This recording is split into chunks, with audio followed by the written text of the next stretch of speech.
Last night, Luke Weaver faced 6 batters, and in that time period, he gave up 3 hits, 2 walks, and 5 runs. I'd say that's pretty unbelievable. Oh my God! You fought well yesterday. Your style is unorthodox.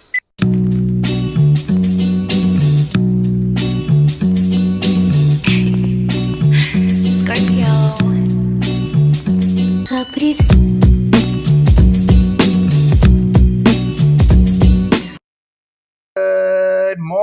Good morning, Yankees universe, and welcome back to another episode of the Yankees Morning Brew on this Tuesday, September 16th. Like always, I'm your guy Hector, joined by the compañeros this morning. I got the lovely Grace Monroe, and I got the fly guy, the Ace Avenue. And all you Yankee fans, wake up and get your coffee. Grace and Ace, how we doing this morning? We're gonna be fine. I just want to say we're gonna be fine, guys. I know last night was tough, but we're gonna be fine. I'm doing good. How are you doing, Ace? I'm doing great. Coming off the gauntlet that we came off of, 3 out of 4 versus these playoff teams, and that's the performance the Yankees put on versus the Twinkies yesterday. We're going to talk about it.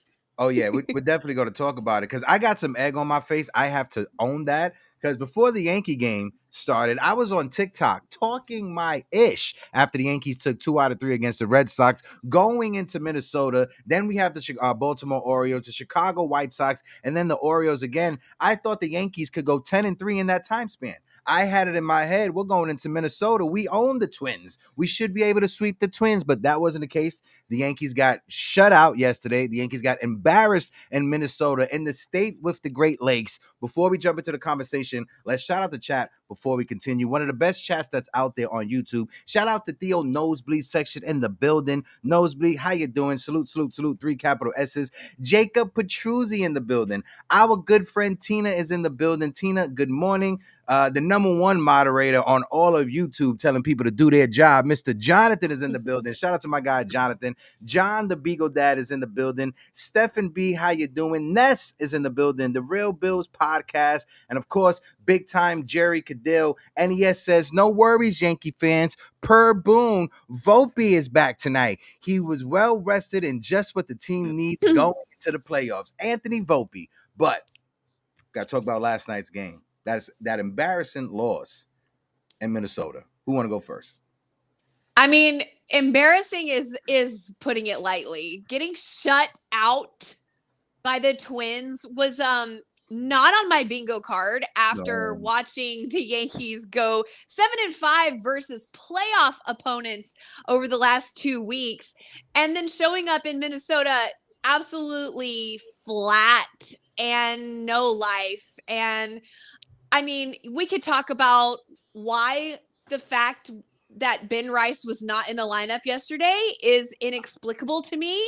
Why was I watching Austin Wells taking at bat in the top of the 8th inning when he has looked absolutely overmatched by even the Twins pitchers, but not just the Twins pitchers, every pitcher lately? If I have to see Austin Wells take another at bat, okay, I'm getting all riled up now.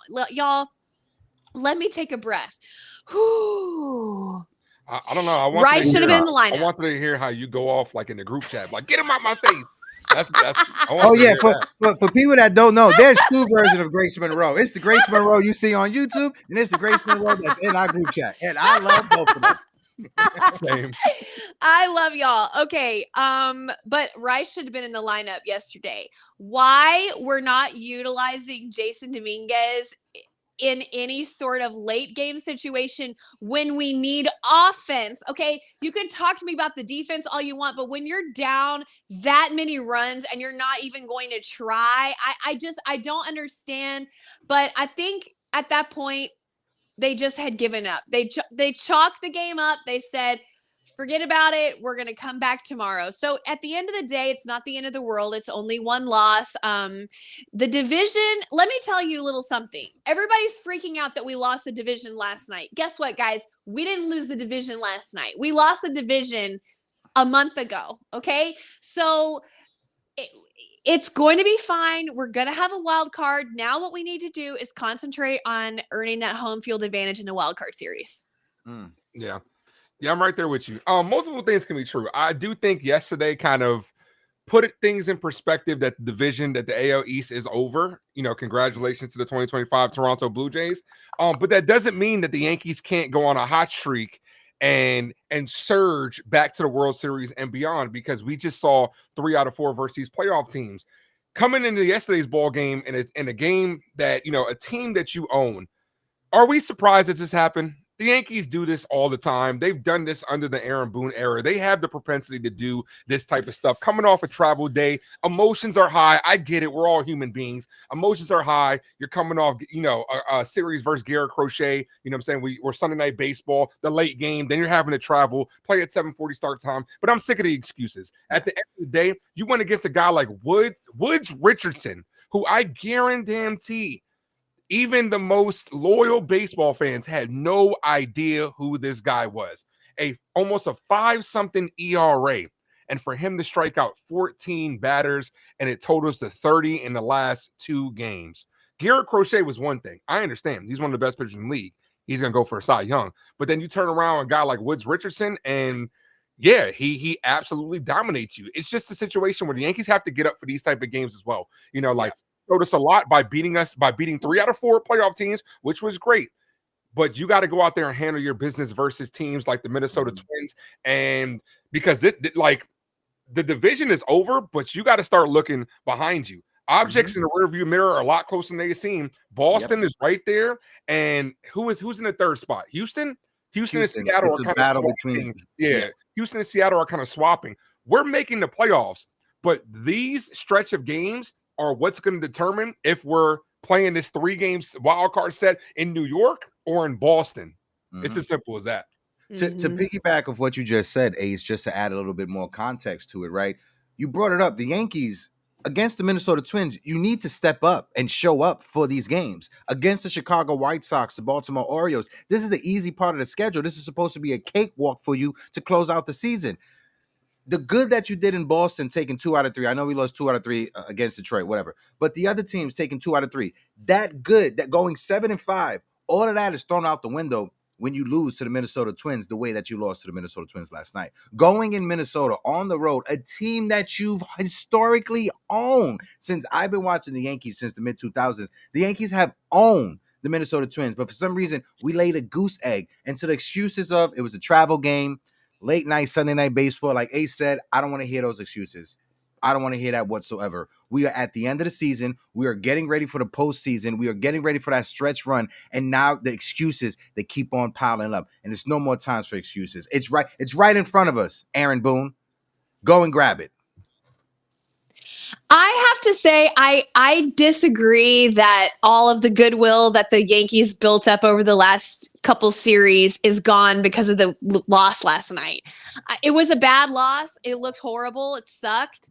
I hated it. 0 out of 10. Do not recommend. But for me, and I can only speak for myself, it doesn't erase what the Yankees have done over the last 3 or 4 series where we played the Tigers, the Jays, and the Red Sox and the Astros. To me, I still think that is who the team really is. Last night was just one of those games, and I'm willing to wash my hands and move on from it as long as they bounce back tonight. We have to win every series from here to the end of the season, and it's not. It's extremely doable, but we still have to go out and do it. So for me, I still feel good. I feel like the Yankees are still in control, and we are playing some of the hottest baseball still at this time. We are the hottest team. Hold on, let me see where my here it is. We have the best record in the American League since August 11th, including the loss last night. Before the loss last night, we had the best record in all of baseball since August 11th. So, look, it was a bad game. I get it. It's embarrassing. However, I feel like the Yankees are still overall in a good place headed toward the postseason at this point. Yeah, I'm right there too. I don't think a loss yesterday, takes away from the past 12 games, no doubt. But it scares Yankee fans because we know that this team is capable of doing this, what we saw yesterday in the playoffs, and that's what it scares you. So which Yankee team is going to show up? Is it going to be the team that just went, in the last 12 games, or is it going to be the team that showed up yesterday? So I understand, how Yankee fans are on both sides of it. I can kind of see both sides of it as well, and I'm just hoping that we get that team that gets up for these type of games, because this team does play down to the competition. And in this 12 game stretch, we did play up to the competition. Went out there and handled our business in the 12 games. And, we ran against Crochet, who dominated us. We should have played better against the Tigers, no doubt. There were a couple games where I could look back and say we could have swept the Astros. We could have swept the Blue Jays in this situation if things, go forward. But there are also, situations that are going to be different when it comes to playoff time. Will Warren is a problem. I don't think Will Warren is going to get a playoff start, but that Sunday night game kind of just gave us no shot. That's a different topic. We're on a little bit of a 2-game losing streak, but I don't think it's panic time yet. But my biggest thing is you have to start winning these games and handling your business, because you want to get that top wild card spot. I'm going to be completely honest. I don't want to go on the road back to Boston if we get that number 2 wild card spot and have to face Garrett Crochet in game 1. Like, it doesn't bode well. This is why you got to go out there and handle your business. Yeah, well, 100%. Shout out to Andrew in the building who just joined us, who said, I'm a Dodger fan. Well, we welcome you here to the conversation. Appreciate you. Theo AA is in the building. AA brought it up. Salute to you guys. Crap the bed. More like it. Yes, Gracie, why no rice? Boone is holding this young man back who worked his butt off to get to where he is. Aaron Boone, why, oh, why? Listen, I think that's something that every Yankee fan can agree when it comes to Ben Rice. And to the point that you guys were making, and about the goodwill over the past 12 games, it doesn't help with your momentum if you take 2 out of 3 in Boston, a team that destroyed you this entire season, and then you get in Minnesota, and a team that you've historically owned, for you to lose the way that you lost, getting shut out in Minnesota, it puts a bad taste in your mouth, and it kind of puts a wrench in the gears when it comes to your momentum that you're trying to build towards the end of the season so you could close it out going into the postseason. That's the point that I want to bring up. When you're facing Minnesota, a team that's out of it, a team that has no bullpen whatsoever, you can't get shut out by Thunderbird. Amazing name. Shout out to his name. His name is amazing. You can't be getting shut out by Thunderbird. I think they're just one win away from getting the momentum back. I mean, I think tonight they'll go out. I hate to make a prediction, but I believe tonight they'll go out and just post up, 10 runs. And then the momentum will be back. It's as simple as that. They're going to make a statement over the next week and a half, I believe. And the statement will be strong. It started out not the way we wanted. It's not what you want. Last night was not what you want, but I think, I don't know. I until they prove otherwise, Yankees have been beaten up on bad teams all year long. That's been their identity. So I can't believe that they're going to change that at this point. I think they're going to have a nice little stretch here going into the postseason, but I have concerns, and my concerns circle around Luke Weaver. And I think that's a conversation we should start with when it comes to Luke Weaver. Go ahead, Grace. Sorry about that. No, I that's just what I was going to say was Luke Weaver, it looks like a shell of his former self at this point. It's been a trend. It's not just last night. I think we can all agree that we've been noticing his trending downward spiral over the last maybe month and a half, or maybe you could even say since he came back from his hamstring injury. I'm not sure if it's because of his innings, if it's because of his work, if he's still hurting from his injury, if now it's a mental thing, if he doesn't like pitching earlier in the game. I'm not sure what the combination of factors is that's contributing to this performance, but it's extremely concerning when we're so close to the postseason, not being able to rely on Luke Weaver, even in the 7th inning, giving up 5 runs against any team, but against the Twins is alarming. Yeah. Inexcusable. The velocity was down. I got some stats right here that I want to read off, and I'll throw it over to Ace to get his take. But shout out to my guy Jake Fungo on Twitter who posted this. Since Weaver's IL stint in June, and 33.1 innings pitched, Luke Weaver has a 6.21 ERA. He has a 4.92 FIP. His strikeout to walks percentage is 20.3%. Luke Weaver has fallen off a cliff because of the injury. I don't want to blame it all on him, mental, whatever it is. Luke Weaver coming back from that IL, I think he rushed his way back. He didn't get fully. I think he didn't get fully healed properly, and I think you're starting to see it right now. What's your thoughts, Ace? Well, that's trending to be the story of 2025. You bringing guys back and, or playing guys hurt. It's something that, we always deal with, but no doubt Luke Weaver has struggled as of late. Shout out to my guy, Jason Custodio, who pulled up this on his overlays yesterday. Weaver's last 10 games, a 12.91 ERA, 12 strikeouts and a 4. Like, that is ridiculous in the last 10 games. And you're coming in key situations where we need you. And it sucks because our bullpen is already unreliable. And I also thought it was funny, the guy you brought up threw, strays at Carlos, at Camilo Duvall too, by the way. He's another guy that, has struggled, but this bullpen, we need the guys to step up. And Did y'all Weaver's see doing the exact opposite. Did y'all see what Weaver said in his post-game interview? Yeah. They said, I didn't. they asked him, I'll just tell you one thing. They asked him, well, Weaver, what happened there? What did you see happen? La, la, la. And he goes, quote, yeah, that was trash. Yeah. That's what he said. He kept it real. You got to respect him, for keeping it real. And we love that about Luke Weaver. I don't think there's a single person on this panel today that doesn't love Luke Weaver. Watching him struggle is pretty tough. But at the end of the day, we want the Yankees to win. We have to call a spade, and Luke Weaver's reeling right now. And it's really bad timing.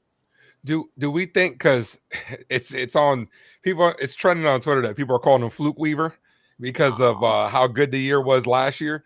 Do we think that last year was a outlier season for him, or is he reverting back to the back of his baseball card? Like, what do you guys think ultimately? I can't, and I'll say it real quick and I'll throw it over to Grace. I can't really go with that narrative that people are trying to paint because he started the season looking way better than what he was last year. It wasn't until that injury happened that you just saw him just unwind and become the version of Luke Weaver that you're seeing right now.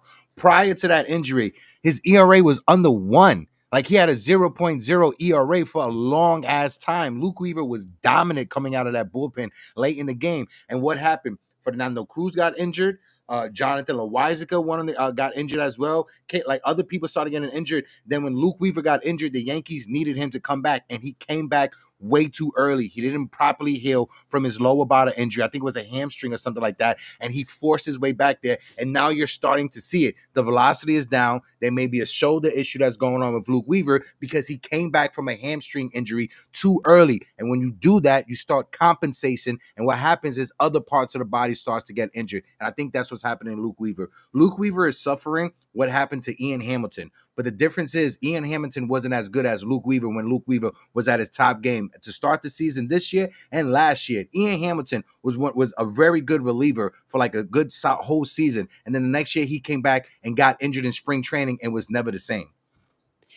I agree with everything you just said, Hector, and I'll take it one step further. Why are all these arms getting injured across the roster? It's because you cannot have your starting rotation giving you 3, 4, 5 innings over a 162 game season and expecting the bullpen to come in and cover 4+ innings every fucking night. That's what we've been seeing from our pitchers all year long. And now what's happening? They're dropping like flies at the end of the year, and or they're pitching through injury, and or they're gassed. The bullpen is gassed. They have been carrying us all year, and all year we've been saying, Boone, you cannot pull somebody after 4 innings, after 5 innings. You cannot pull somebody, and yet they've been doing it. Weaver is absolutely overtaxed and exhausted. Cruz, same thing. Weaver, we could go on and on about how he was leaned on so much because of Devin Williams' struggles early in the year. Oh. And then when he got injured, when he came back, I mean, obviously we've covered all of that. But Weaver is gassed. Cruz is gassed. Loizaga is completely gone. I mean, Yarborough got leaned on so hard. He had a little IL stint as well. I mean, look, you can go down the entire rotation and through all of the bullpen arms and exactly you can map it all out. But the fact is, at the end of the day, you cannot have a starting rotation that doesn't take you deep into games over 162 season. Is not going to work.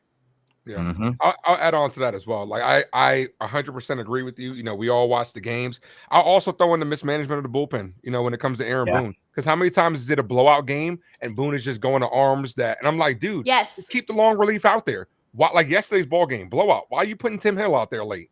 Like that's the type of stuff. Give that guy a day off. You're either overusing them or you're not using them enough. Devin Williams wasn't used. Like he was used once, like in a week. And he's been playing well as of late. Like he came in there and did his thing, but you have to manage the bullpen properly, no doubt. When there are times that there are blowout games, and sometimes you do have to tip your cap to the pitchers, because like a guy like Will Warren who got shelled on Sunday, right? It would have been easy for Boone just to pull him, but he went out there and still ate up 3-4 more innings. You know, sometimes you have to leave guys out there to let them get their asses kicked. It's as simple as that. Don't be so quick to pull them, but that's why guys like Ryan Yarbrough have been valuable. Even Blackburn has been valuable as far as eating innings. He hasn't been like great for us, but he's ate the innings. But it's about, like you said, overusing the bullpen, underusing them, and you have to manage them properly. When I see Paul Blackburn in the game, it's when the Yankees. It seems like he's only pitching when the Yankees are going to lose.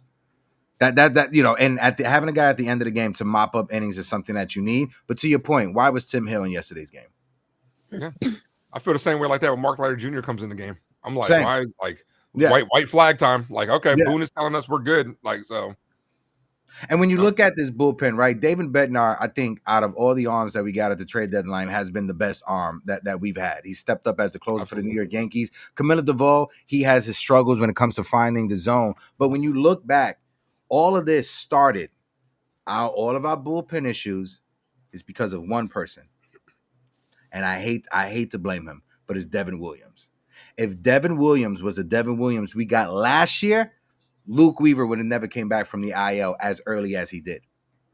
Probably would not be pitching as bad as he is. If Devin Williams was the Devin Williams of last year, maybe the Yankees don't go out there and go get Camilo Doval. Maybe we get David Bednar. Maybe we don't get Camilo Doval. But all of this strings from the Yankees going out there and trading for Devin Williams. And I understand you flipped Nestor Cortez and you was able to turn Nestor Cortez into Devin Williams. But there was another player that you gave up in that trade that's having a phenomenal season for the Milwaukee Brewers, and that player is Caleb Durbin. Caleb Durbin is hitting close to 270. Caleb Durbin has 15 stolen bases. Caleb Durbin's WRC plus is over 100. And when you look at a batter that doesn't strike out, that puts the ball in play, the type of batter that we need in this lineup, we shipped him out to Milwaukee for a guy that Milwaukee Brewers fans knew that he was done. I was having a conversation yesterday from Brewers fans, and if Brian Cashman's front office did not do their due diligence when scouting Devin Williams, why was it, Grace? I never knew this, but did any of you guys hear about the story of Devin Williams getting pissed off at the radio station, the local radio station that covered the Milwaukee Brewers, and he went into the radio station and started punching holes in the wall? I told you he broke his hand punching a wall, and then he had to sit out the postseason. I didn't know that it was from him going to the radio station because of what they said, and he punched the wall. I had no idea that was the reason why. Who thought that type of player would work well in New York?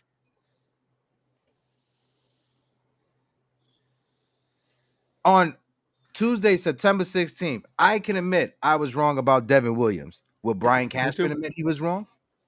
No, I'm there too. I was excited with the trade, no doubt. You know, Devin Williams, you know, it looked like at the time, especially because we got a steal. You know, you gave Nestor Cortez, you gave a guy that's an unknown at the end of the day, and Caleb Durbin, he's having himself a good year. We have to wait to see how that career pans out. But I definitely thought it was a steal. I understand, you know, he's caught a lot of vitriol from the jump when it comes to, you know, a lot of stuff was out of his control as well. Like, people still give him slack for the beer policy. You know what I'm saying? Like, get over that shit. Like, for real, just get over it. I understand it, but just get over it.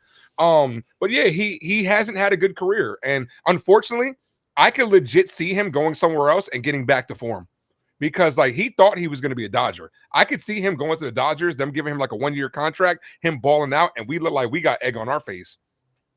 I see what you're saying, right? But the comment, and shout out to Stephen B, because Stephen B was in that was listening on TikTok. I was having this conversation with this Brewer fan who stepped up, and he's like in the industry as well, in MLB as well, but he's a Brewer fan.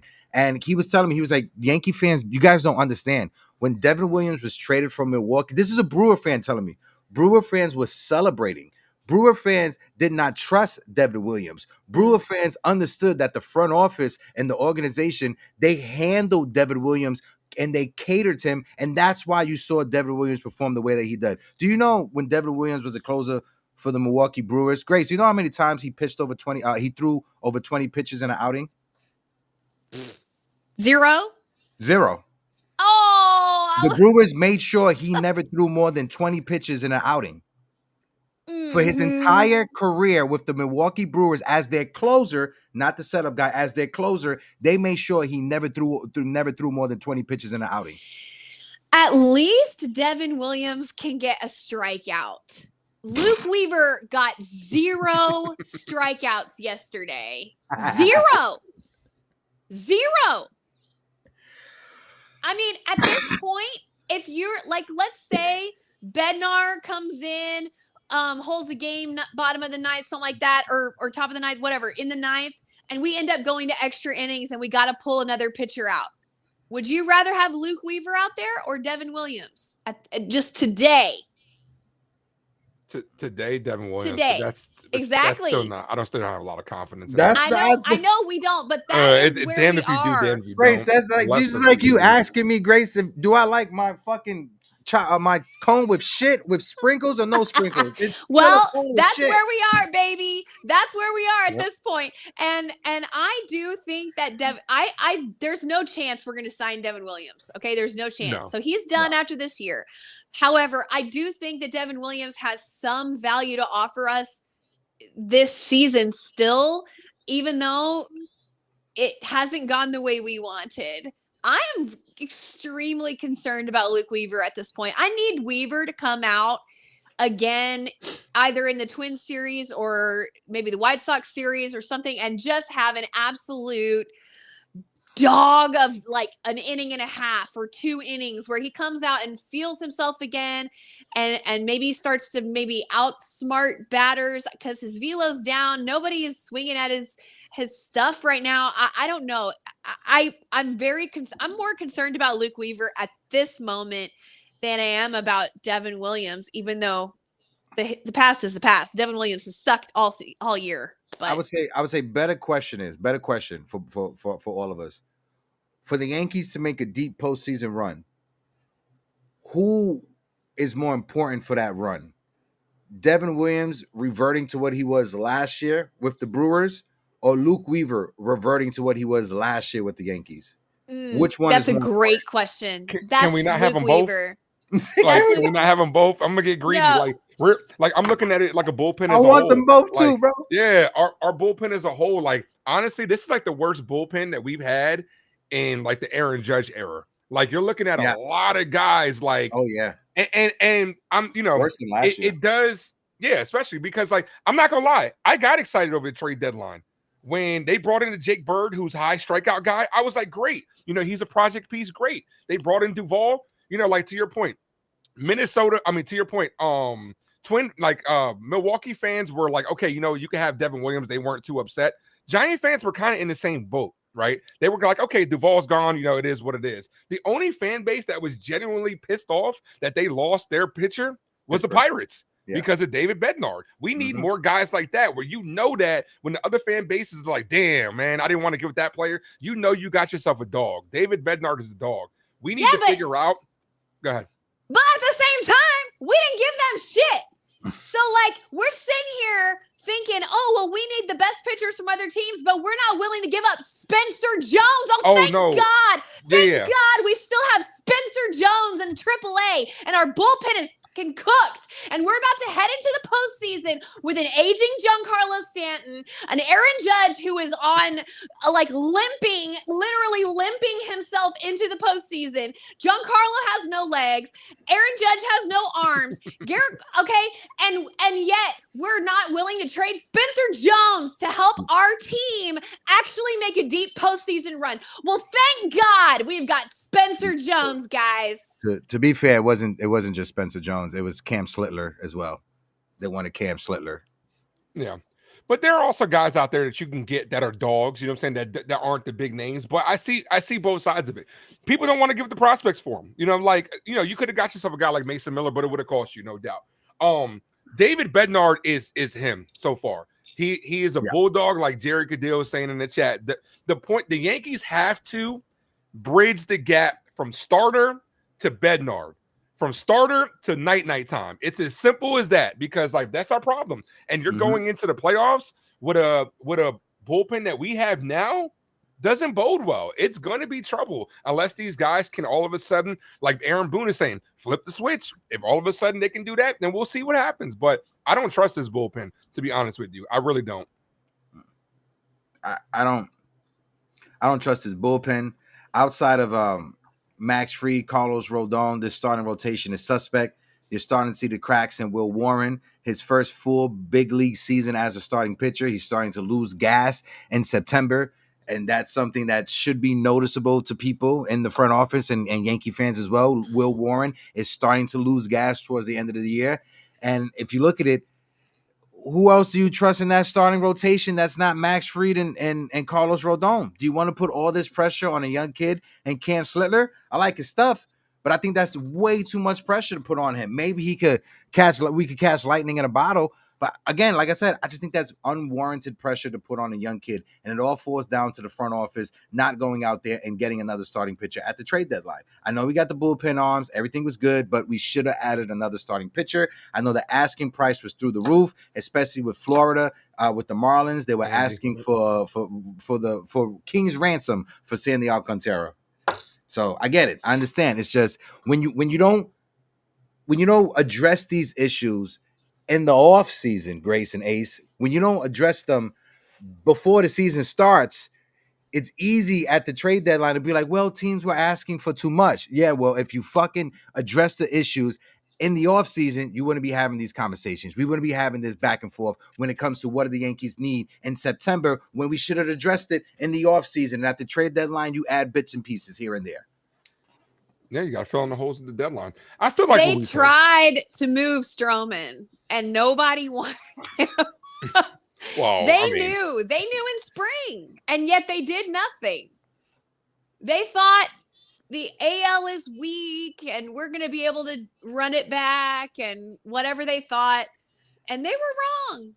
They were just wrong. So I am not going to sit up here on this podcast and hate on Will Warren, who wasn't even supposed to be here at all, who stepped up. He was not ready. And he helped us through the season. And he contributed in a major way. I'm not holding him accountable for that. But like nobody expected him to be a postseason ace. Like that wasn't his role this season. He did what his role was, which was to help float the Yankees by until somebody else could come and take that part of the rotation. Marcus Stroman is making $10 million or whatever he's making to play on the beach with his son and his wife and go on yacht cruises and everything, while Will Warren is over here doing the damn best he can and getting shit on. Not by me. I'm not gonna shit on Will Warren. That's me. That's on me. Yeah, I'm not shitting. I'm not shitting on him. I'm just pointing out that he's losing gas in September. This is his first. He definitely is. Big league season. Agree. He's never made 32 starts in a whole season, and you're starting to look at it, right? Like he's losing the gas right in front of us. I'm not shitting on Will Warren either. Like last year, you could see that he wasn't ready, right? Will Warren is a project, good fifth starter. And then you could see this year that he's taken steps forward, strides forward, but in the big games, he's not ready for those. It's okay to say he's not ready for the big games. Maybe next year he'll take that step forward. But as of right now, like he's got to be the odd man out when it comes to the playoff rotation because you're looking at Rodon, Fried, you got guys like Luis Hill, Slittler. I'd even consider Ryan Yarbrough in a spot start if you really needed to. Like, but I'd give all those guys run over Will Warren as of right now. But I'm not saying Will Warren is trash because at some point in time earlier in the year, early in the season, he was dominating, no doubt. Like when he got out of that first inning, he was dominating. He was leading the league at one point as far as rookies for strikeouts. Like you're not a scrub if that happens. But like Hector said, he just ran out of gas. Guys figured his stuff out.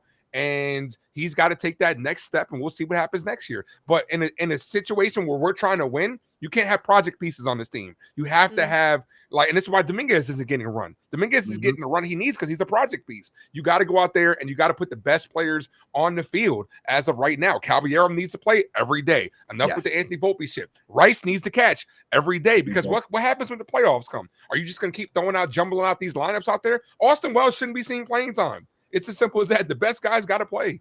Yeah. Would you put Warren in the pen at all? I wouldn't pitch Warren at all. I wouldn't pitch Warren at all. Like, I'm not saying leave. Like, remember how Marcus Stroman wasn't there last year? Even Luis Hill didn't pitch last year. Right. You might not need him. So just have him out there, get the experience, be around the guys, and you have to ultimately see how it plays out. Because, like, in the playoffs, you're going to have to put your best guys out there. Enough with this, with Aaron Boone. We're down by 2.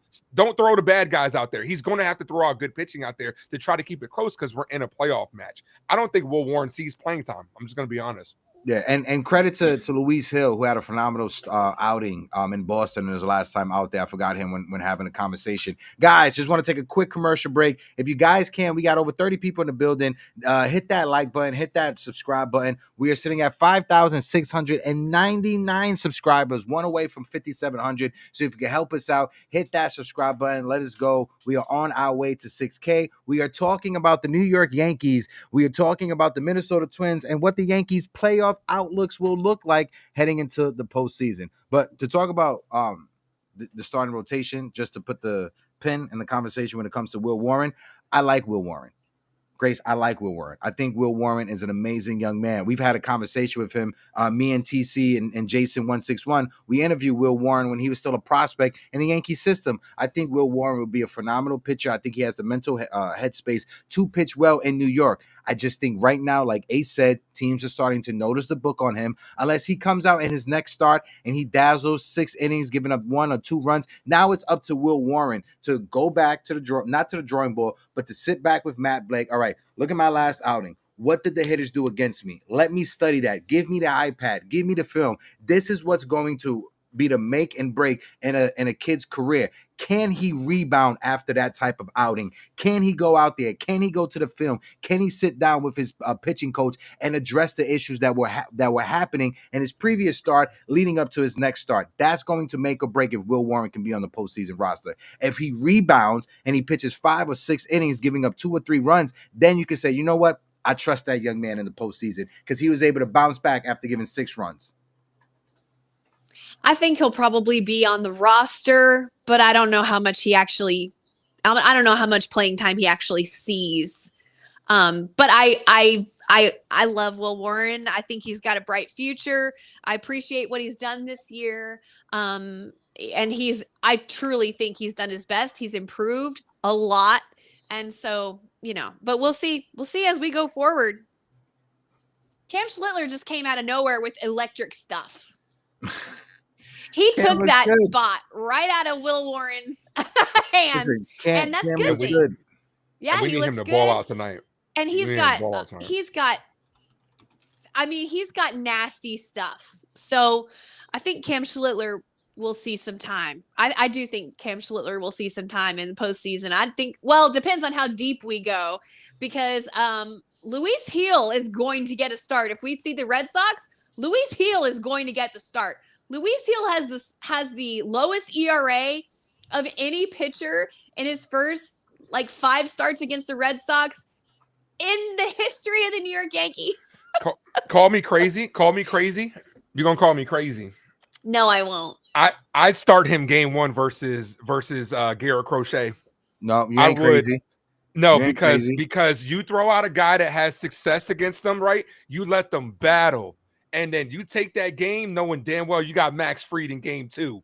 I would. I like I really would. it. I like that too, brother. I Aaron Boone got would, would never. man.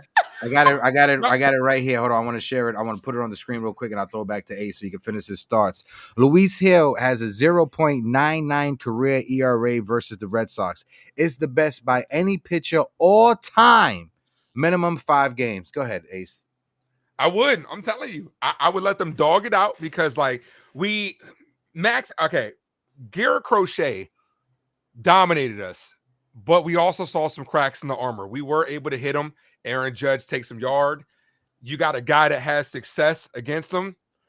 It's a move that is very risky because if it works, Boone looks like a genius. If it doesn't, they're gonna be like, "What the hell are you doing?" And I might be one of them. But think about it. Think about it. Right. Think about it. Because you have if Luis Hill goes out there and dominates like he's proven against Boston, because it's a good chance. Okay, it's a good chance unless Boston starts sliding a little bit, because that third wild card spot is very close, and it's a good. I think we're going against the Red Sox. I really do, and I would throw Luis Hill out there game 1 versus Crochet. Let them dog it out. If Luis Hill gets the W, then you got your ace Max Fried trying to close the game out. And if some chance they win, then you got Rodon, who should be having 17 wins. Like the Yankees just don't want to hit for him and get him that 17th win, that league leading win. Then you got him in game 3. So it's just like, I would, man. I really would. If it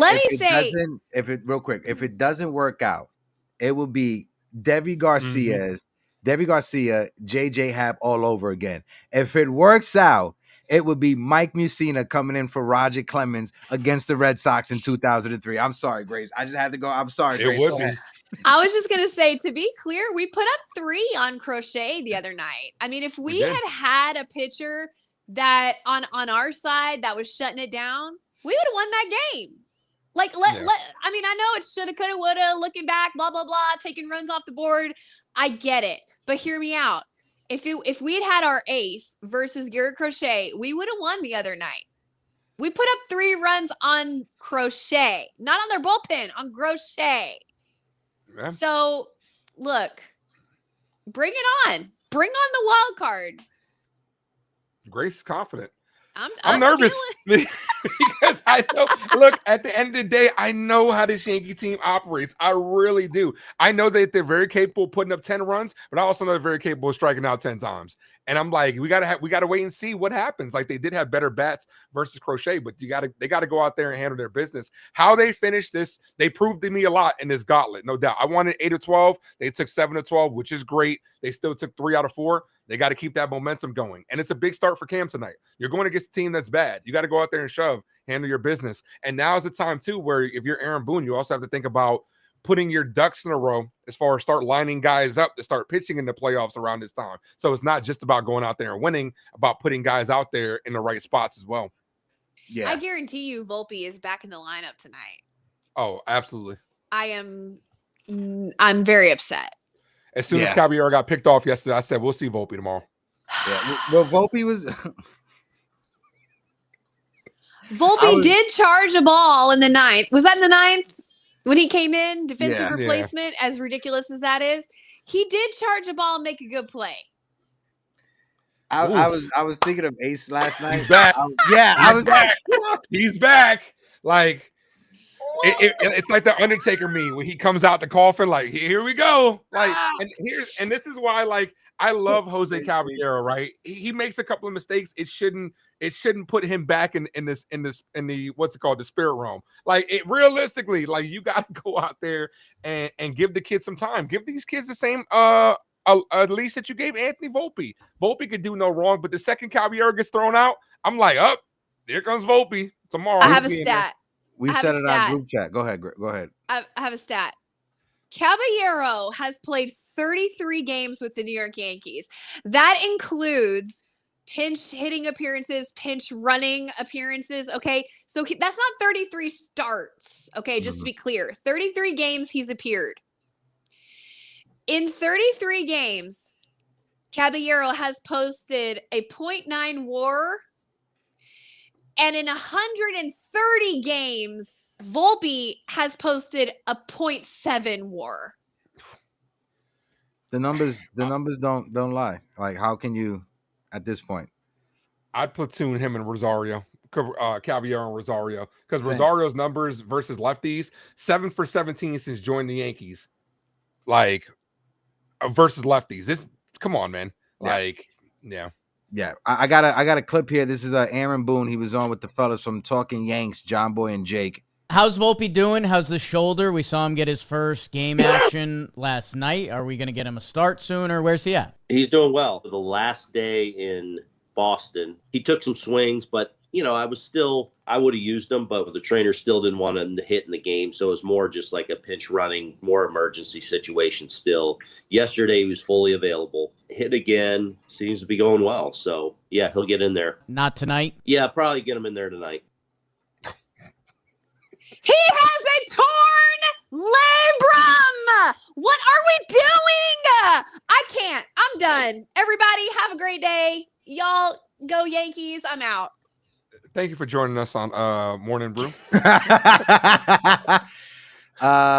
Grace, do you know estimated recovery times for torn labrums?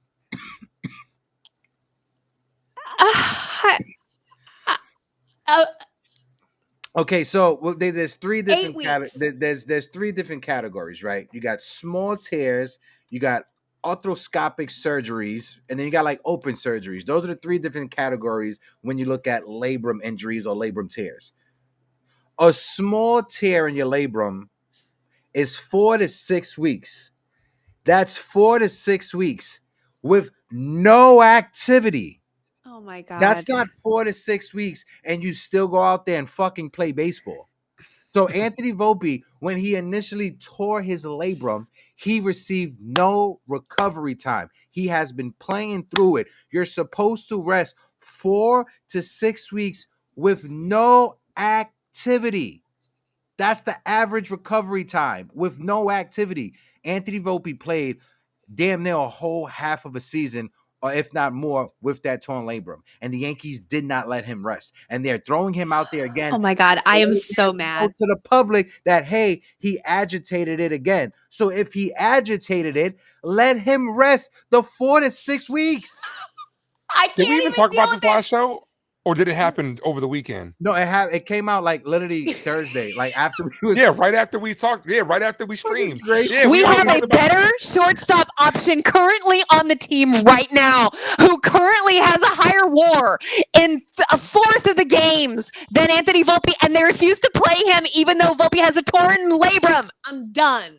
I can't. We know trigger warning for anybody that's wearing headphones. Trigger warning. Just wanted to say. We know when it comes playoff time that Volpe is going to be in there for multiple reasons. Volpe has the experience. Yankees going to look at that, and they like to think Caballero is a great weapon off the bench. Why? Because he can run. That's all Volpe can do now too. So why not use him in that situation? Caballero, he made a couple of bad plays yesterday. Jason Dominguez can run. He's on the bench. You refuse to start him. You refuse to play him. He's sitting on the bench. Yep. He can run. He can run better than Volpe too. He can run as well as Caballero or Jazz if he had as many chances. He is on the bench already, so don't give me this bullshit about I need a pinch runner on the bench. You already have one. Yep, but do we know that's how the Yankees think? That's what they do, because it's the loyalty is going to kill them at the end of the day. Like Caballero made some mistakes. Yeah, we gotta wait. Caballero, no doubt, made a couple mistakes yesterday, but that shouldn't vanish him to the shadow realm. It really shouldn't, because he's played well. Look, he made a bonehead mistake on the base path. They all have. Austin he had a double 1,000 times. Yeah, he was one of our 2 hits yesterday. One of our 2 hits yesterday, and when we're going to get a bad pitcher, like the guy needs to play. He made a couple great plays at shortstop the other day, and I'm like, wow, I don't think Anthony Volpe does that. He homered over the Green Monster, Stanton style, Judge style. I just think this is another perfect example of mismanaging a player's injury and a player's health. Mm-hmm. Anthony Volpe should not have been out there playing with a torn labrum or trying to play through it. The same way, and and please do not hate me for bringing this up. The same way Domingo Germán was fucking wasted, and you decided to put him in a sauna room to sweat it out. What are you doing? That right there. 1975 called. If 1955 called and said, "Hey, we stopped 1955. lobotomizing people. We stopped lobotomizing people. So maybe we should stop putting people in saunas when they're wasted drunk." You don't do that as somebody who worked EMS in the South Bronx for so many years. One of the first things we were taught in EMS school: when you have someone who's drunk, when you have someone who's wasted, you give them cold compress. You don't fucking put them in a sauna. That's going to dehydrate them even more before putting them probably through cardiac arrest. What are you doing? Right. Maybe the Yankees are drunk. I don't know.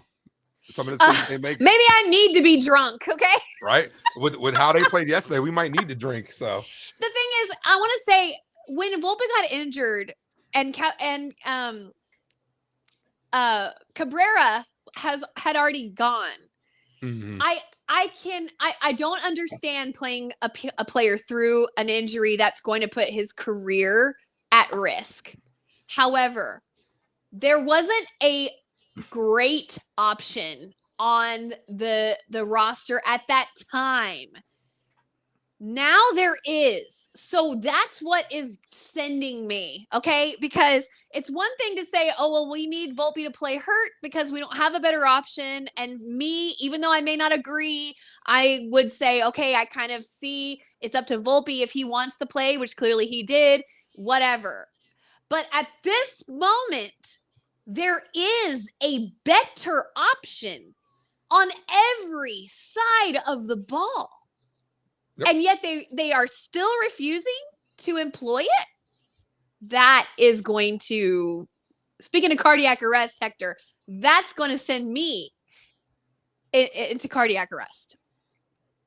Yeah, the blind loyalty will get you every time. Between that and Devin Williams, something that the Yankees will always do. How many times? I mean, we've seen it throughout the Boone era. That they to their credit, they let go of DJ LeMahieu, but it took a lot longer. Aaron Hicks, they show loyalty to their own. They really do, and it seems like they rather be loyal. They rather be a loyal fan base than a winning franchise. I mean, I just want to show that play again, just to refresh people's memory when it comes to Anthony Volpe.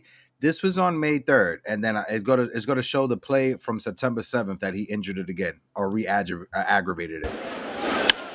Grounded. May 3rd. And knocked down by Volpe, but he can't get a hold of it. It'll be a base May hit 3rd. for Morel. We watch him a lot of times. You get overextended, and when he goes down, maybe he felt like a little tweak. Anthony still being in the game. May 3rd. That is certainly best case scenario. Give your offense and then this is September 7th against the Jays.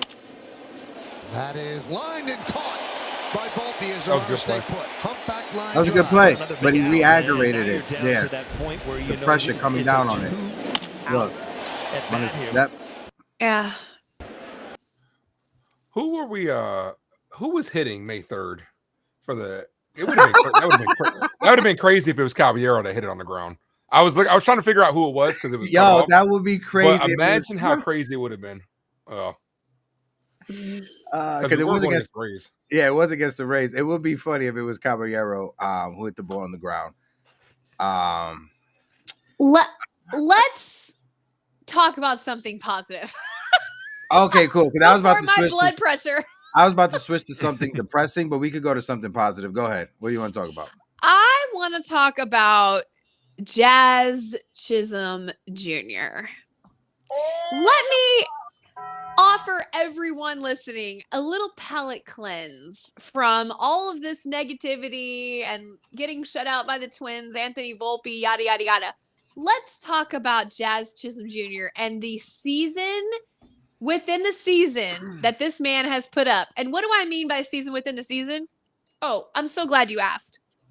Jazz Chisholm has now completed 162 games with the New York Yankees, being traded to the Yankees around the trade deadline last year.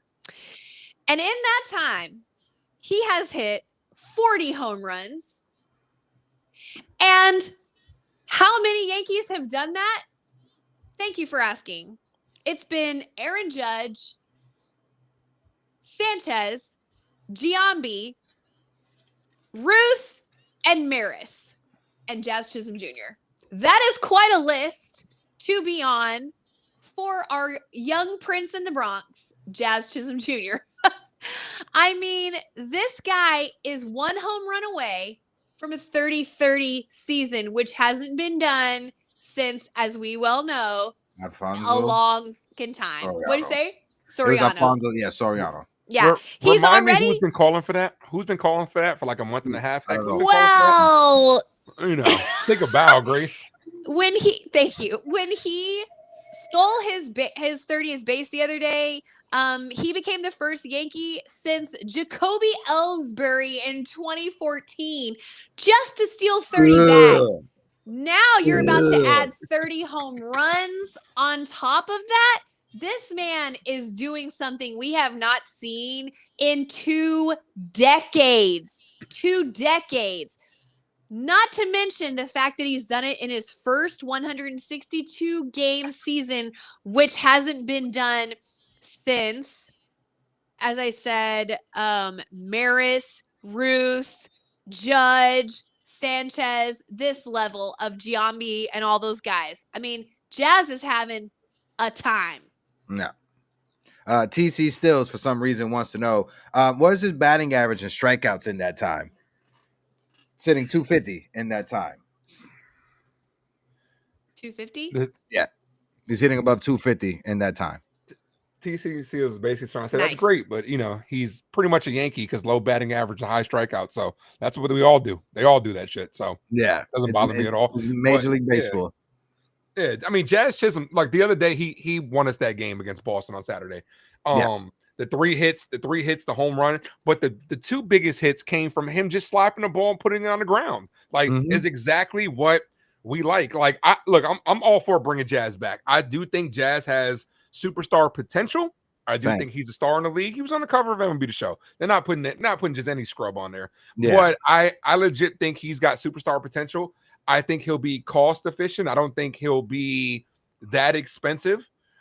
He's a guy I'm definitely bringing back, and he's helped us win, no doubt. I like Jazz. Just want to let you guys know, as of this morning, Max Goodman put it out on Twitter just now. Shout out to Max Goodman. First of all, Max Goodman is tall as shit. Every time I see him at the stadium, I just always got to look up. He's a giant. But Max said, as of this morning on Baseball Reference, the Yankees have a 1.1% chance of winning the AL East. The Blue Jays' odds of winning the AL East are up to 98.5%. So you know what that means? There's still hope. So you're telling me there's a chance. So you're telling me there's a chance, y'all. Yeah. I mean, I don't think we necessarily have to, because like we've talked about here before, and Grace has brought it up a lot. The whole, you want to keep the guys playing because we see how these guys are, if they do get that bye. I just want to see them play the best brand of baseball they could be possibly playing going in. And it doesn't matter what they do. But this Yankee team also, on the flip side of that, has to start showing us the things, because they're not showing us what we've seen in the past of teams that have gotten hot from the wild card and gone all the way. They need to start showing us that in these last 12 games, and then start surging at the right time. And I think they could, because this team is ultra talented, no doubt. And they just need to start clicking right now. Yeah, I agree 100%. Max, I think Jazz Chisholm was on MLB, and he brought up, hold on, wait. I think they were talking about the Yankees being the best team in the league. I want to play this real quick. Junior said, again, they took 2 of 3, and Jazz Chisholm Jr. said, we are the best team in the league. Now, I don't know if he meant American League or National League or the game. Oh, it doesn't matter, Lord. It doesn't matter. So you into that? No, I'm into just play. I know it's part of certain guys' shtick, but I'm way too old for stuff like that. Okay, since August 11th, best record in the game, Robert. I'm going to say over it. What if he meant American League? You don't think the Yankees are the best team in the American League? Well, in the American League, I think they certainly could stake a claim to that. Their problems defensively concern me. The problems with the Red Sox defensively also concern me in the American League. But if you're asking me, are the Yankees are a better team than some of those in the National League, I would say no. Right now. Not right now. Right now, today. So I want to ask you guys, with the playoffs basically set in stone, right? When you look at the Yankees and the Blue Jays, which team you think is better? I know the Blue Jays are first place right now in the AL. I will have to give it to the Blue Jays because they're in first place. But are you as scared of the Blue Jays on September 16th than you were back in June when the Yankees were struggling? If you get what I'm saying, if you get the question. I'm not scared of the Blue Jays, period. Let's get one thing straight. I am not scared of the Blue Jays, who have not won a postseason game since 2016. Ooh, I'm not scared of the Blue Jays. Yeah. I think the Yankees are better than the Blue Jays. I think the Yankees need to be scared of themselves. Because the only team that can beat the Yankees is the Yankees. Yep. Yeah. Sloppy defense, bad pitching, whatever you want to say. I agree. That's what I'm scared of. Aaron Boone. Dude, that's not. He cost us a World Series game. No. I said it last year that Boone was going to cost us games. Like, I agree. I'm echoing Grace's sentiment. I think the Yankees beat themselves a lot. Like, we saw that all throughout June and July. That's all stuff. But we're the more talented team. The Blue Jays, if you think about it, like they played their best brand of baseball when we were playing our worst. That's why they passed us. And since then, it's kind of been even and neck and neck. Like we've been a better team than them as of late, but they just used that one surge to go ahead of us. And we'll like we get past the Red Sox, we'll be facing off against them in the second round. They took advantage of their schedule. They went on a 10-game winning streak against teams that were under 500 while the Yankees were struggling. I think when they went on a 10-game winning streak, I think the Yankees were 3-7 in those 10 games. So, yeah, if you go 3-7 in those 10 games and and the team following you or chasing you goes 10-0, you're going to lose the division. You're going to lose many games when it comes to the standings. So I'm in agreement with both of you guys. I still need to see the Blue Jays step up and actually do it in the postseason, right? The Vladimir Guerrero, Bo Bichette, we're still waiting for the movies, right? They've been telling us this is the trailer. This is the trailer for us taking over all those young kids that were supposed to be promising former major league kids, players. Vlad, Bo Bichette, got some guys that's not even on the team anymore. But listen, I don't want to sleep on the Blue Jays, but I'm not 100% scared of the Blue Jays. Playoffs are a different story. Same thing happened a couple years ago with the Orioles. Remember the Orioles won 100 games? Everybody's like, watch out. Here they come. And they scored one run in the wild card series. Like, they couldn't even score. The playoffs are a whole different monster. Yeah, playoffs are a whole different monster. Boone does have more experience than a lot of these other guys that we will probably facing off. Cora, maybe not so much. But when it comes to the Blue Jays, no doubt. Stephen B said, I say the Jays just because they don't have Aaron Boone. Shout out to Stephen B. He's hilarious. Big time Jerry Cadillo says, yes, this is the Jays year. They don't strike out a lot. They put the ball in play. They string hits together. They tire out our pitches by fouling off pitches. Listen, they're a tough team. I just need to see them do it in the postseason for me to be 100% brought in. Is it my Yankee bias that's clouding my judgment? 100%. I would be lying to you if I was saying that it wasn't my Yankees fandom that's clouding my judgment. But I want to see what the Blue Jays can do in the postseason before I'm 100% brought in. That's why I said we beat them in what might as well have been a postseason series because the division was on the line for both of the teams going in. And we beat them 2 out of 3. And that was the first time this entire season, right? That we won a series against them. Yeah, but the series before that, we played our worst baseball of the whole year. It just happened to be versus the Blue Jays, and the Blue Jays didn't beat us. We beat ourselves. We made like 1,000 errors. I mean, I don't know. I'm sorry. I don't think they're better than the Yankees. The team that I think is the closest to the Yankees is the Tigers. And I still think that if the Yankees play clean baseball and play their game, they'll beat the Tigers too. Yeah, hitting concerns me when it comes to the playoffs, though. These guys got to start taking better at bats. Because like I said, last 2 games, 30 strikeouts. We don't know what's going to happen in the playoffs, but the Yankees do tend to do that because it is home run or nothing. You got to start hitting runners in scoring position and start manufacturing some runs if you're Aaron Boone. Steal more, which is great. I love the energy on the base pad that we've had as of late because ever since Jazz came back from that injury, the Yankees have been taking off. Stolen bases are like a high for us. Put those runners in scoring position. Don't get too greedy now where you're trying to steal third every time you're on the base path, but we got to start doing the little things. And if you start doing that, playing fundamentally sound, this team is very, very talented. This team is different from last year. Like Aaron Judge is playing well. Aaron Judge should be the MVP. Like that's a whole different discussion. Trust Cody Bellinger, and we know that man, Giancarlo Stanton. We know his resume when it comes to the playoffs. He's him. I just gotta also point out there was a sequence, right? I think it was the bottom of the third. Carlos Rodon had to fight through a situation with runners on first and third, I think with 1 out or no outs, and he was able to get out of that jam. The Yankees bats, the Yankees batters, the Yankees offense, in the top of the fourth, went down 1, 2, 3. Strikeout looking, strikeout swinging, strikeout looking. And I think he only threw 10 pitches in that sequence. And with Carlos Rodon, who threw about 20-something pitches in the bottom of the third, needed some rest. Needed some rest needed his team to be like, hey, guys, give me some extra rest. Give me a few more extra minutes. Your offense went out there and I got it right here because I got the play-by-play. It was Stanton struck out swinging, Jazz Chisholm struck out looking, and Paul Goldschmidt struck out swinging. And 11 pitches. That was a bad call on Jazz too, by the way. That was terrible. That was a shit call on Jazz too, by the way. And Jazz and the umpire was going back and forth. And it's in another scenario where the umpires, listen, I'm gonna need the umpires. I'm gonna need you to get in a box with me. I'm gonna need you to give me 30 seconds in the fucking box, because the way these umpires, they antagonize the players, they poke the bear, knowing that the players can't do shit to them, knowing that at any moment they could throw the player out. You're there as a hall monitor. Now you got your little clipboard outside of the club. You get to decide who goes in and out. You're abusing your powers. And the way that Caballero grabbed Chisholm and like, yo, bro, let's just walk away, because that umpire was egging him on to get into an argument. He was egging him on for Jazz to say something so he could throw him out. I'm gonna need Major League Baseball to do something with these umpires, because it's worse this year than it's ever been.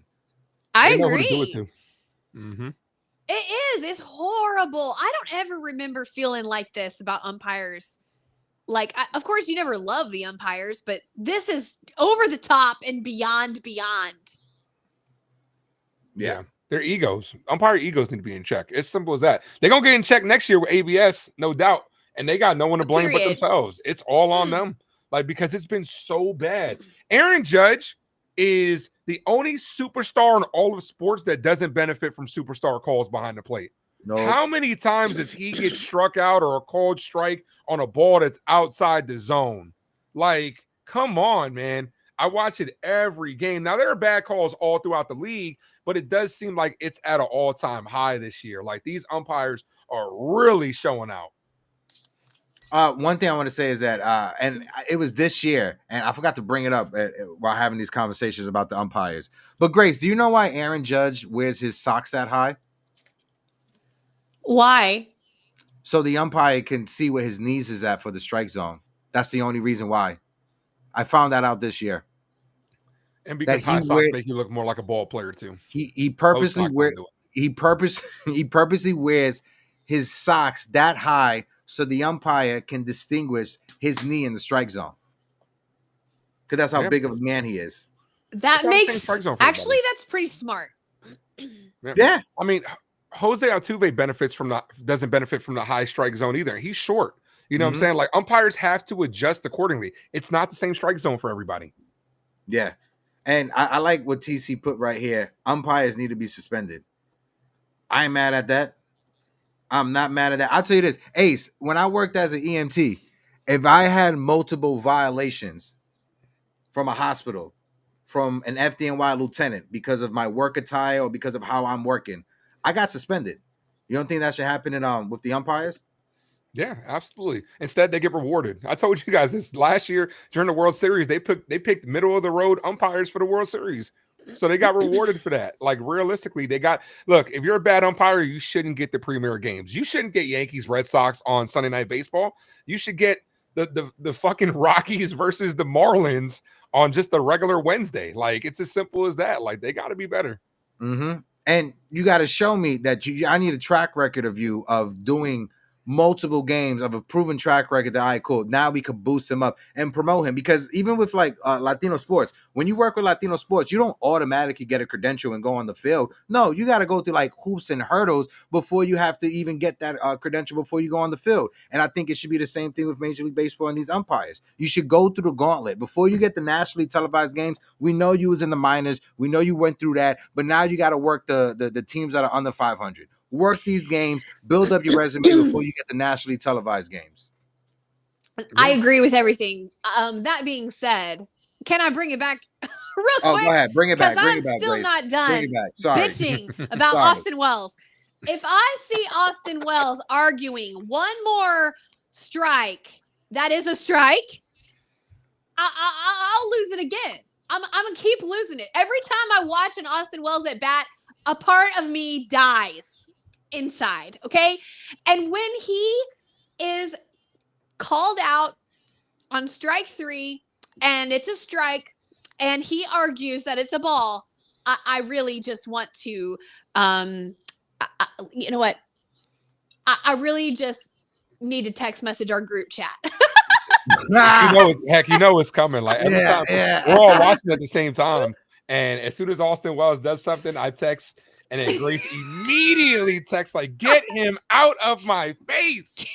Out of my face! Oh my god! Oh yeah. Am I wrong? No, he is arguing calls that actually are the right calls. So that doesn't help our case against egregious umpires when you're arguing the right call. Yeah. It makes you look bad too. It doesn't give you any credibility when you're right. Like same thing. Like, yeah, like because umpires pay attention to that shit too. Like if you're arguing a ball that's actually a strike, that's not going to give you good credibility next time up. It's not going to give you any credibility. It's not going to give your team any favors when it comes to the umpire. If you piss off the umpire is going to hold it against you. We've seen it with Aaron Boone. How many umpires have Aaron Boone fucking agitated over the past several years? And you see it. The umpires take out their frustrations on Aaron Boone and the New York Yankees. Aaron Boone was tossed out of a game because a fan yelled something and he didn't yell it. You don't think the umpires feel some type of way and they're just waiting to hear anything coming from the Yankees side, and they don't care who said it? They're going to toss you, Aaron Boone. And all of this is because of you. Yeah, that was hilarious, though, by the way. Because you and here's the thing: like, cooler and smarter heads need to prevail. Can an umpire, like, I get it, you have a crew chief, right? But if an umpire makes a decision, can we come together with the other umpires and say, okay, maybe we shouldn't throw this guy out. Maybe we should come together and legit think, let's just get it right on the field. Like, but no, they don't. They hold each other's, they got each other's backs out there. They're all ridiculous. They're terrible. Yeah. Yeah. I want to switch gears to one more topic before we get out of here. Kind of saw the preview of it just now, but something that is a little bit alarming to Yankee fans, depending on how you look at it. Giancarlo Stanton was 0 for 4 with 4 strikeouts last night. Stanton is now batting 118, 6 for 51 in his last 15 games with 3 home runs and 27 strikeouts. He is striking out more than 50% of the time. He's out there looking like Spencer Jones. What's your Oh my god. What's your thoughts on Giancarlo? Spencer Jones wishes. My thoughts about Big G are, I'm not worried about him. I know he's going through a little mini slump there. For him playing so much outfield that he hasn't done in years, switching between right field and left field, on the road, at home, DH, not DH. I mean, look, he's been through a lot the last couple of weeks, and I'm not worried about him. Keep putting him out there. He'll get out of this slump, and when push comes to shove, come hell or high water, Giancarlo Stanton will come through with runners in scoring position in that postseason. Yeah, I'm right there with you. Giancarlo Stanton is a proven commodity at this point. I'll never say anything bad about him, especially because I don't want to get the ladies all riled up because, y'all ladies go crazy over Giancarlo Stanton. But he's a guy that, think about it, he got to a hot start. His season kind of shifted, right? He got off to a hot start.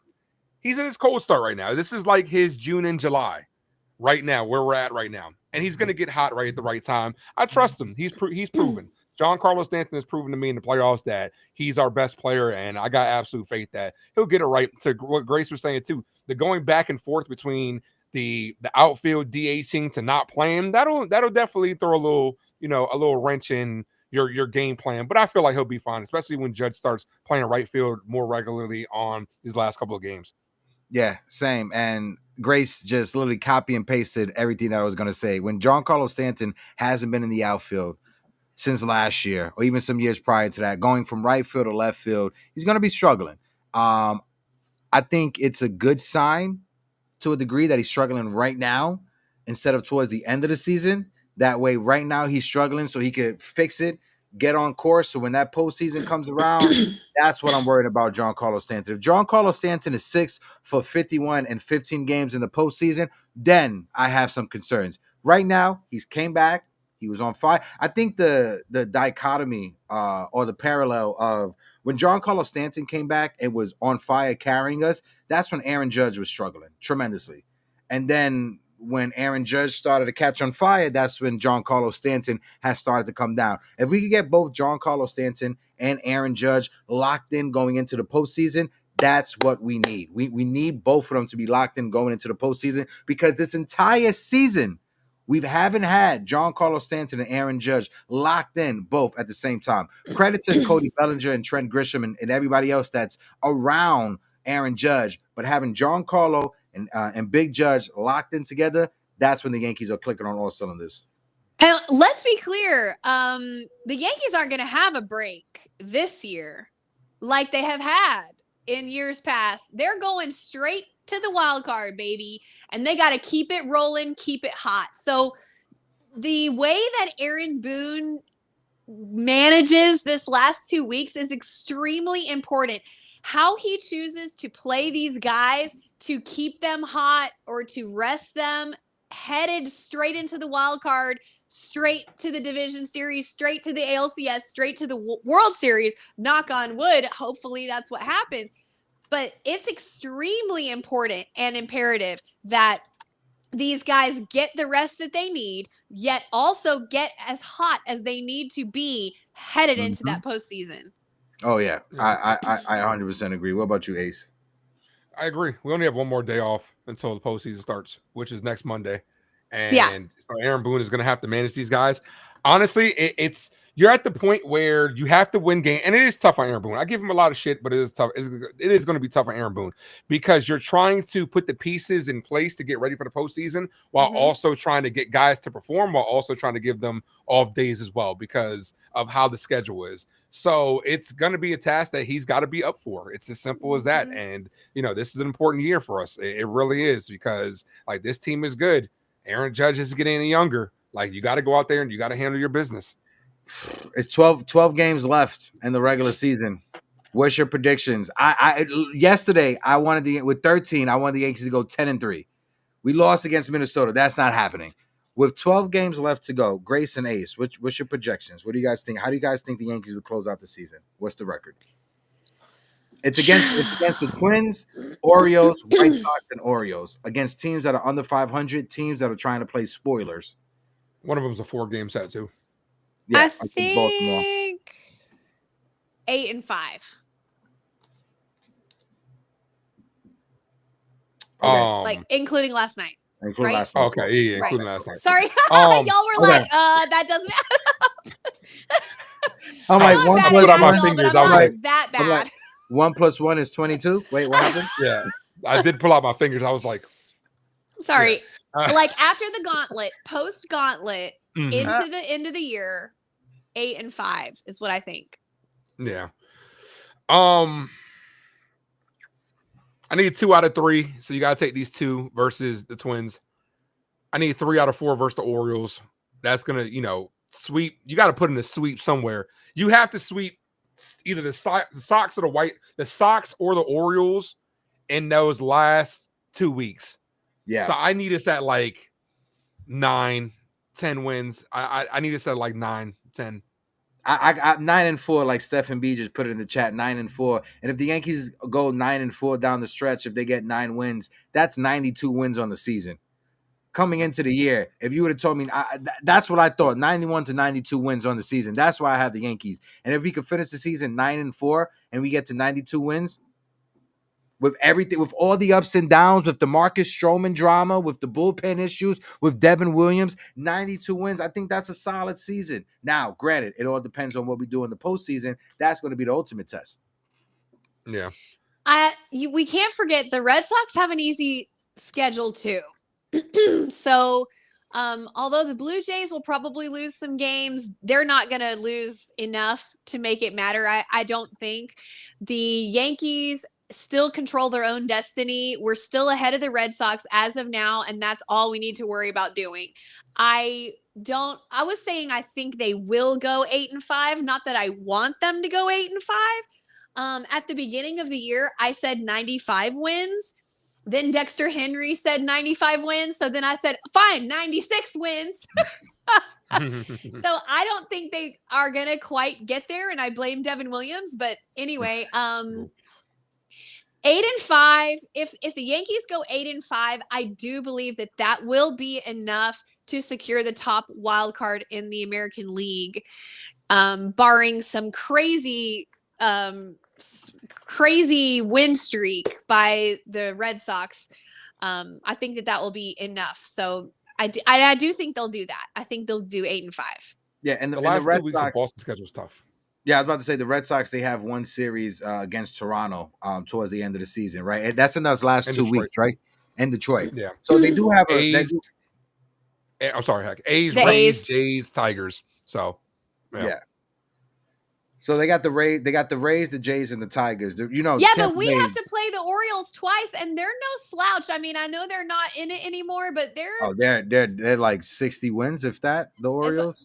Yeah, but one of them's they're a 4-game set too. That's 4-game sets is tough. You'll be lucky to take 3 out of 4 in a 4-game set. Is like y'all the Orioles. Y'all don't sleep on the Orioles. No, I was gonna say, Grace. Wow, and I'm gonna bring it up on the screen right now, just so we can have it right here. Wow, I'm not saying it's going to be a cakewalk because I thought Minnesota last night was going to be a cakewalk. When you compare our end of the schedule with the Boston Red Sox, I would rather face Baltimore, Chicago, and Baltimore again than having to face the Rays, the Jays, and the Detroit Tigers. I think our schedule favors us more than the Boston Red Sox. But like to your point, you got to step up and you just can't sleep on your opponent because the Baltimore Orioles, especially being the division rivals, would definitely try to play spoilers towards the end of the season against the Yankees.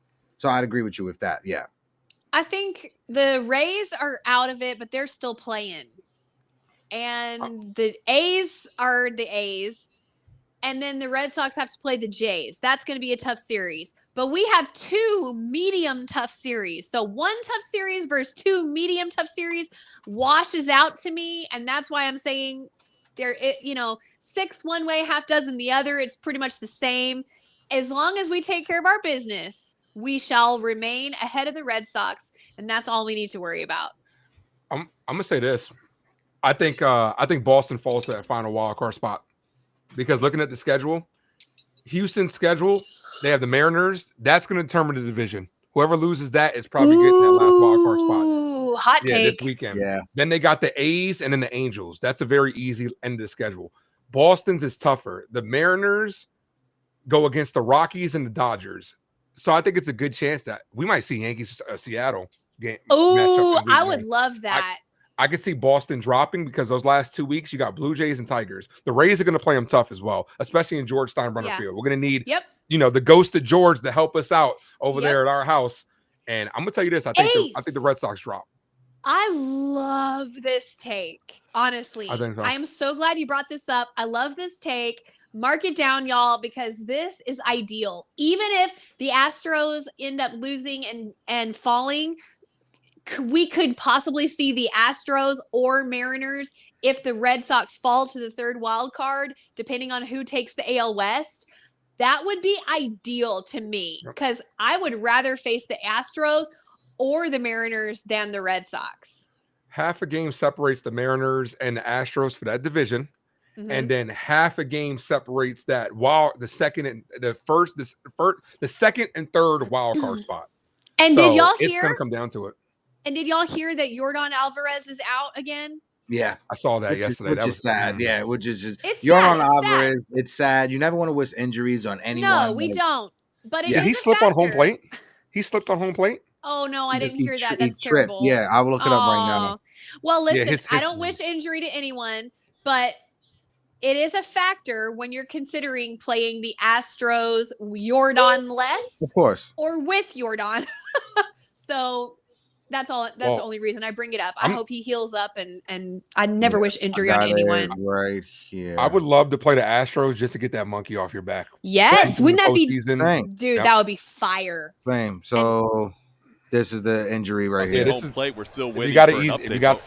The ankle looks a little scary here as he slides across. Oh no! Oh my God! Oh yeah, my initial thought. Crossing home plate. Oh my God! No!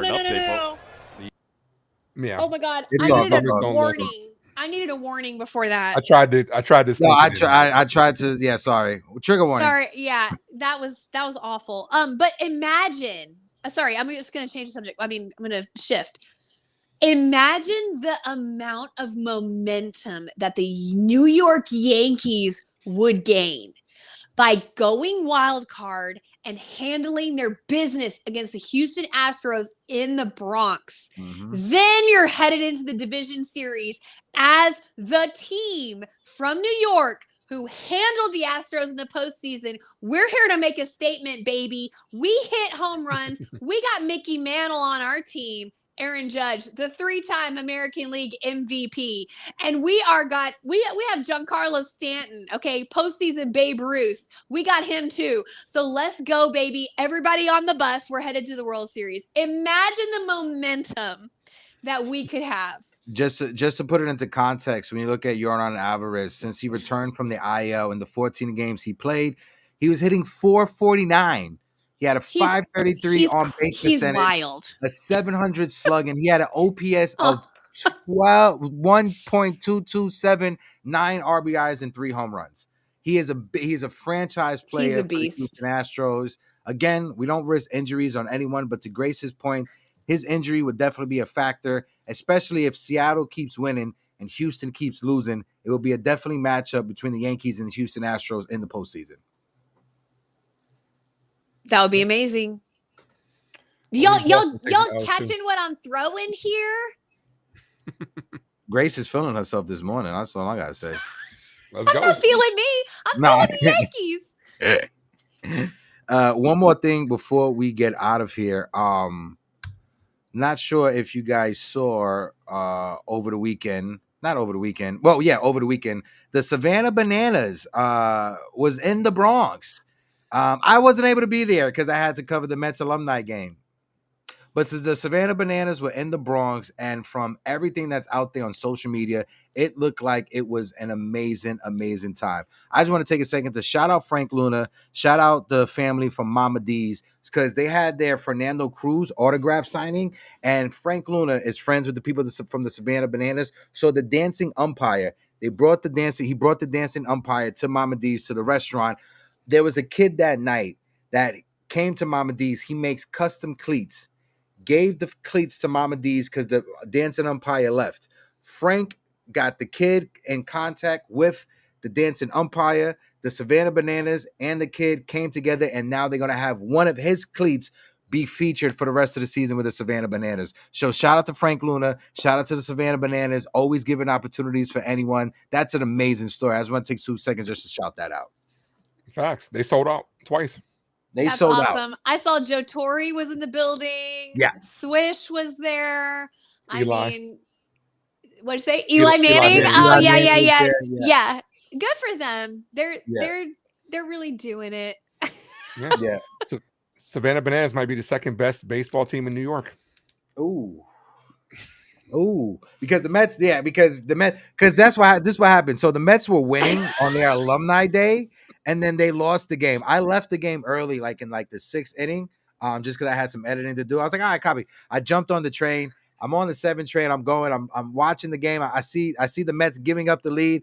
I get into the tunnel. By the time I get out of the tunnel at 42nd Street when I got service, I got the notification that the Mets lost. So I feel so sorry for you Met fans out there.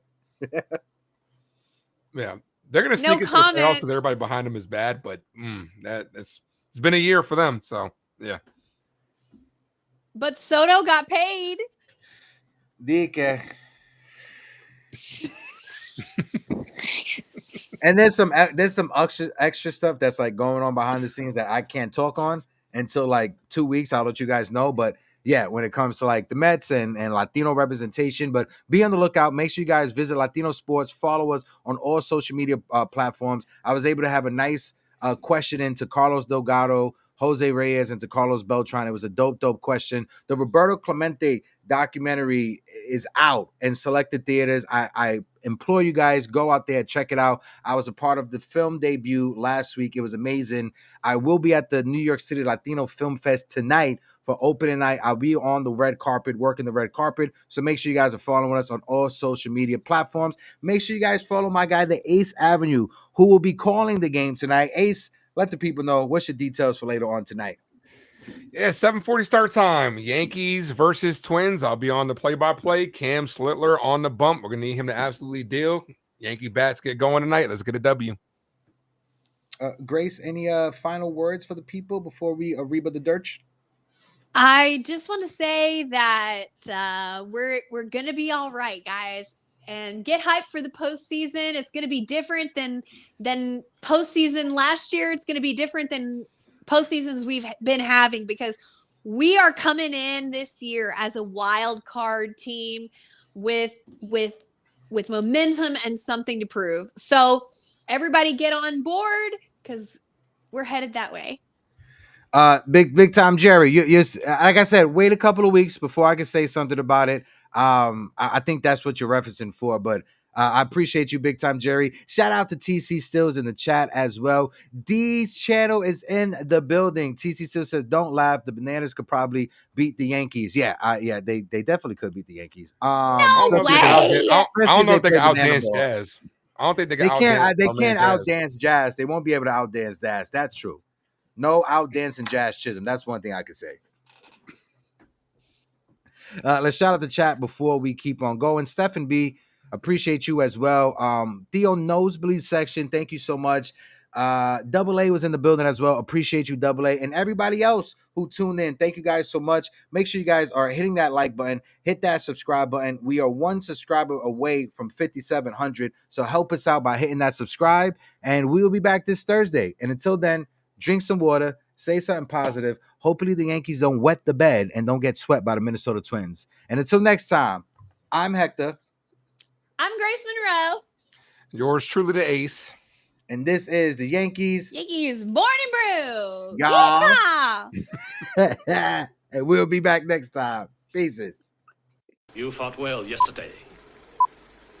Your style is unorthodox.